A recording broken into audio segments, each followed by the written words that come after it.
My fellow Americans, I want to speak to you tonight about the troubling events of the past week. As I have said, the incursion of the U.S. Capitol struck at the very heart of our republic. It angered and appalled millions of Americans across the political spectrum. I want to be very clear. I unequivocally condemn the violence that we saw last week. Violence and vandalism have absolutely no place in our country and no place in our movement. Making America great again has always been about defending the rule of law, supporting the men and women of law enforcement, and upholding our nation's most sacred traditions and values. Mob violence goes against everything I believe in and everything our movement stands for. No true supporter of mine could ever endorse political violence. No true supporter of mine could ever disrespect law enforcement or our great American flag. No true supporter of mine could ever threaten or harass their fellow Americans. If you do any of these things, you are not supporting our movement, you are attacking it, and you are attacking our country. We cannot tolerate it. Tragically, over the course of the past year, made so difficult because of COVID-19, we have seen political violence spiral out of control. We have seen too many riots, too many mobs, too many acts of intimidation and destruction. It must stop. Whether you are on the right or on the left, a Democrat or a Republican, there is never a justification for violence. No excuses, no exceptions. America is a nation of laws. Those who engaged in the attacks last week will be brought to justice. Now I am asking everyone who has ever believed in our agenda to be thinking of ways to ease tensions, calm tempers, and help to promote peace in our country. There has been reporting that additional demonstrations are being planned in the coming days, both here in Washington and across the country. I have been briefed by the U.S.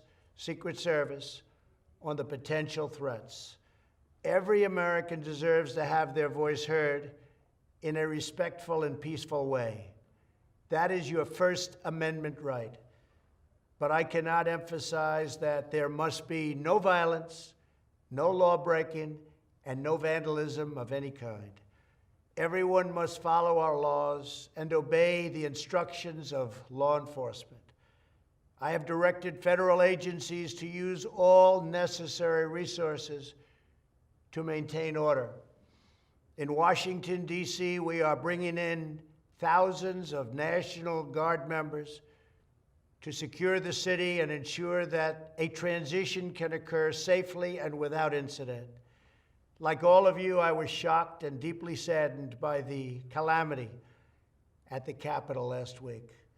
I want to thank the hundreds of millions of incredible American citizens who have responded to this moment with calm, moderation, and grace.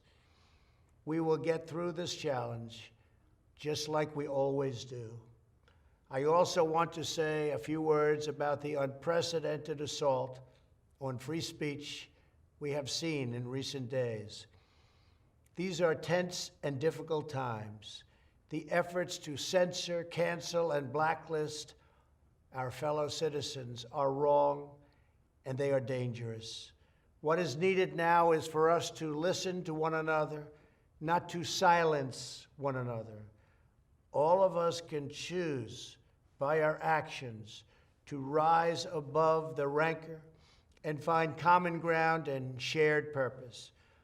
We must focus on advancing the interests of the whole nation, delivering the miracle vaccines, defeating the pandemic, rebuilding the economy, protecting our national security, and upholding the rule of law.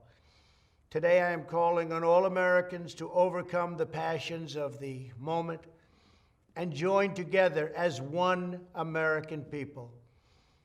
let us choose to move forward united for the good of our families, our communities, and our country. Thank you, God bless you, and God bless America. Subscribe to Nation Next YouTube channel and press the bell icon to get regular updates from Nation Next. Also like Nation Next Facebook page and follow us on Instagram and Twitter.